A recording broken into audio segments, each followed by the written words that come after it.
Hello, welcome. I am the Arcane Mistress, and if you're new here, welcome. If you're not new here, welcome back. Today I'm going to cover some of my favorite decks, Oracle decks, to use during spooky season, which of course we are in um, right now. So I do have about five of my most favorite um, spooky season decks. Not necessarily spooky, but they do resonate with me during this time of the year. So the first one starting is called the Green Witch Oracle by Sherilyn Darcy.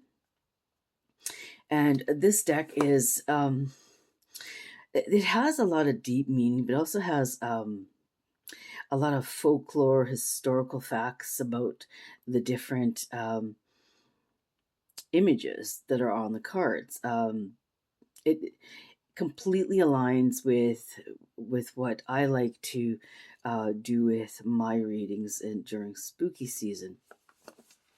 Now, a little bit about the author is Sherilyn Darcy is an environmental artist, flower therapist, and teacher who has had a lifelong connection with the spiritual and healing properties of plants. Being that I am esoteric, I do a lot of things with plants and the trees, etc. So this is the back of the deck. Very straightforward, very plain, but it's not distracting. We do have the beautiful artwork.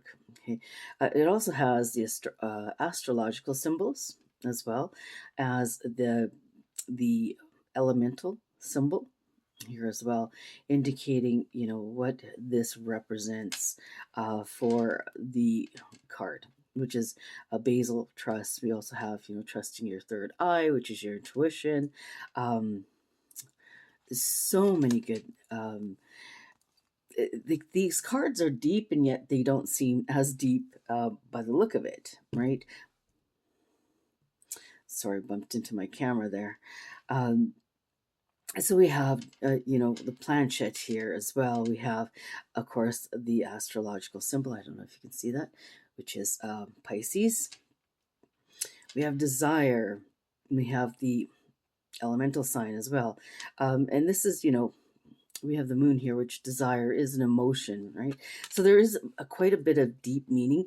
You can use these cards intuitively, as well as using it with the guidebook that it comes in. And so I don't spend too much time on these. They have beautiful art images, flowers, they have vegetables, they have fruits. And this is a very good oracle deck to use during the harvest season, the fall season. So I tend to use a lot of these spooky season decks also during the fall. To me, fall is part of being spooky. Okay. The next one I have here that I love using is called Pure Magic Oracle. It's by Andreas Ingracia. This is also the author of Encyclopedia 5,000 Spells, which I happen to have. Very interesting book to put at least. So here we also have very beautiful backs, and of course I love crows, I love ravens, and anything with crows and ravens, I'm there. I'm all for. Beautiful artwork. Again, you can use these cards intuitively, or you can use it with the guidebook. Now it does have the keyword hidden familiars, and it does have the wolf, the rabbit, the hawk, or the eagle, if you want to call it.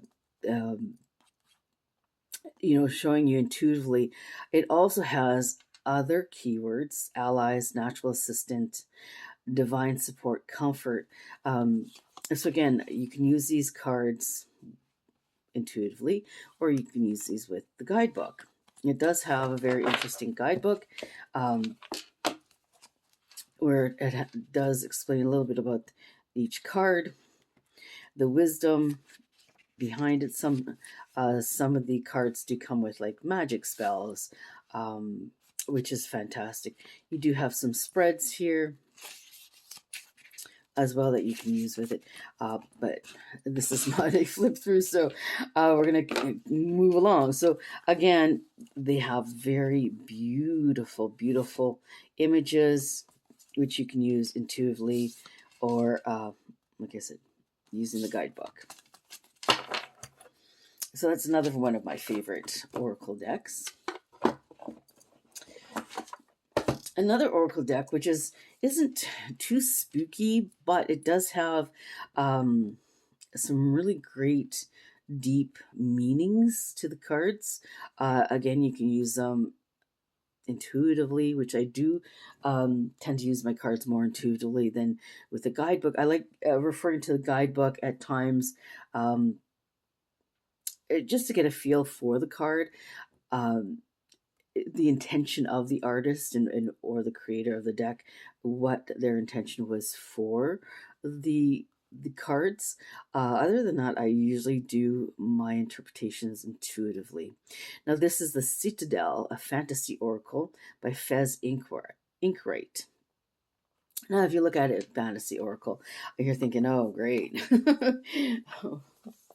But it is a fantastic little deck. Absolutely love the artwork inside the box. I don't think you can see much of it here, but aside from that, aside from the great artwork on the outside of the box, we have these fantastic cards. Like the artwork here is phenomenal. Very simple, not very detailed, but very simple as well. Like we take, for example, the puppet. It does have elemental references as well, but that is for reference in the book. The puppeteer explanations, apologies. You know how people are always being pulled by strings, heartstrings, right? The red string, emotions. The third eye. Again, you can use these intuitively, or you can interpret them according to the guidebook. Now, the guidebook does have some really deep meaning, a deep connection with these cards that will give you a deeper connection with these cards. And that's what I love about this deck is you can use it either way. We have the Sailor, New Influences, Wonderlust. And it does have, the main keyword, and then it does have other keywords underneath that. That's what I do love as well here. We have the Painter, Productivity, Creation. You can let your intuition run wild, really, with the interpretation on these cards. So absolutely, and like I said, it's not a very spooky deck. You don't have to have a spooky deck to work with a deck during spooky season. Use decks that really resonate with you, okay? That has profound, deep meanings for you. Like that's the important part. Sure you can purchase decks that look spooky that have the skulls and the crossbones and but those necessarily don't have the profound meanings that you need, or that will give you profound meaning or profound understanding into the cards. So we have here, we have the snakes in this one. We have keys. We have the horn here, the elk horn or the moose horn, the skull here. Like a lot of these are great. Of course, we're always, with the third eye intuition. We have the merchant, the scale, and you can always relate this to like the Libra. You can also relate this to justice, right? Self-worth, do what it is that's right. So like very simple artwork, but very profound meaning is what I love about this deck. And I thought, oh, this is a fantasy deck. It's not going to be that great, blah, blah, blah. But, once I bought it, used it, and like this is a deck I use daily. Daily. Again, we have the crows. Or the ravens, whichever one you want to prefer to call them on this deck. We have some skulls. So, we have some,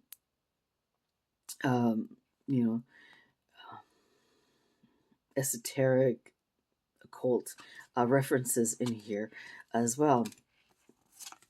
So I do love this deck, especially to use it intuitively during and I use this throughout the year, not just spooky season, but it does hold a lot of good time on my space of my altar and also on my desk when I am doing readings, um, because of the profound meanings they have behind it. So that's that deck. I could talk for hours on this one, I think, because I love it so much and I use it daily.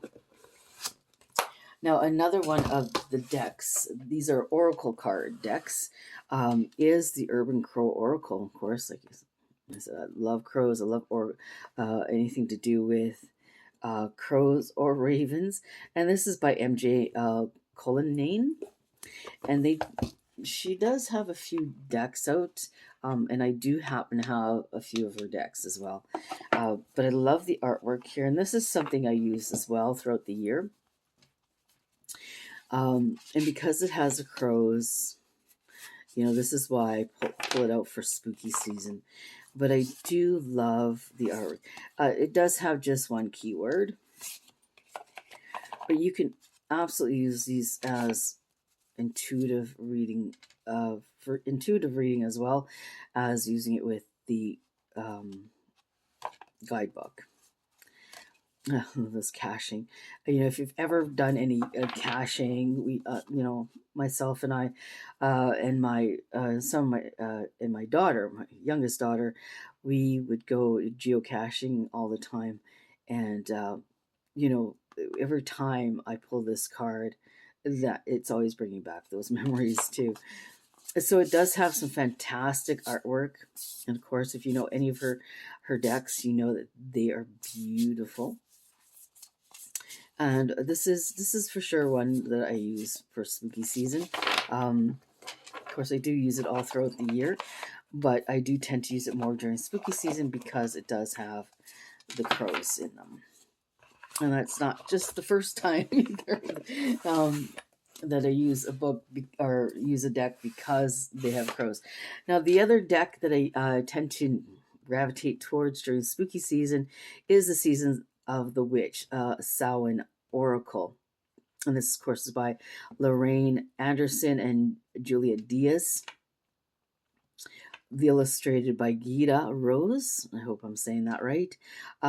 Now, you probably are familiar or not familiar. They do have a series of Seasons of the Witch. I happen to have all of them. I am waiting for the newest one. Now, at first I thought the artwork was a little bit too kindergartenish. Okay, something that somebody from grade 1, 2, or 3 would draw. But once I got my first deck, and that was the reason why I held off buying it, was the artwork it just didn't pull towards me, right? It just didn't feel like it would be something that I find interesting. But once I bought my first deck, and I opened it up and I started to look at it, and I thought, you know what? I'm gonna say, like, when you look at, I bought this deck through Amazon. When you look at the images, especially Amazon, okay, I do notice a lot that the images, the artwork is not represented properly. Is what I'm gonna say. Like, it doesn't give it. Doesn't do any justice to the artwork. It does make the artwork look a little bit more juvenile than when it's shown through Amazon or online. But once you get the deck, you're going to see that it's not juvenile. Okay, it is a very artistic form of artwork that has profound understanding, meaning, a pull. Like, it's hard to describe, but there is it almost pulls you in to the information that it wants you to know. Especially the guidebook. The guidebook has some really deep messages for each card. And that's why I love this deck, and I use it, throughout the season, because of the deep meanings. For example, apples, it does have like what I call poetry. Okay, a bit of poetry. And if you're familiar with poetry, if you like reading poetry, if you can decipher poetry, some of us can't, you'll understand the quotes underneath. Okay, this is apples. To taste, one must swallow it whole, and beneath the satin flame hides drowning waters. Now, when you read that, of course, it's like, what? Right? But it does have profound meaning. And once you read the guidebook, you'll understand the entire meaning of the quote that's here. Now, the apples are very witchy, okay? Apples are very, very much a witchy item. Okay, I'm going to say item because witches tend to use apples in a lot of their craft, in a lot of their spells. Apples do represent more of the Wiccan, pagan, occult. Okay. Now, with apples here being, if you remember the story of the Wicked Witch with the poison apple, the old lady with the old crone with the poison apple that gives, what is it, Snow White the bite of the apple, and she falls asleep. This is what it references. It's the rotten apple, right? There's somebody here doing something evil towards you, okay, undermining, that wants to cause you harm. Like there's so much, like even the pumpkins, the protection, like we have Banshee. Like I can go on and on and on about this, but the artwork is beautiful and it's very reflective of spooky season, right? Of the Samhain season. But keep in mind, like these are deep-rooted messages. These are very esoteric meanings behind these cards. Let me just read one of the let's go with poisons and spells, just to give you a reference to what I'm talking about when deep meaning. Okay, so the poisons and spells, keywords: manifesting and calling.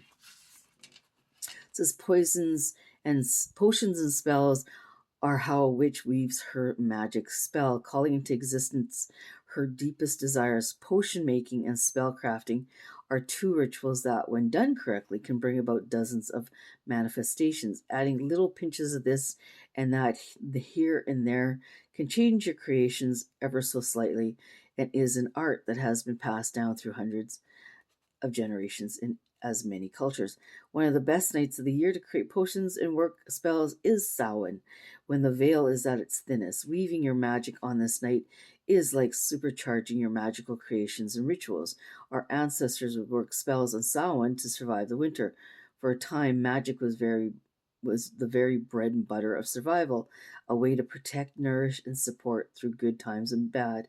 Should you receive the potions and spells card, and sorry I did mispronounce it earlier, has been poisons, it's potions and spells, know that you should begin learning the art of potion making and spell crafting. The more personal a spell or potion, the better chance of a favorable outcome.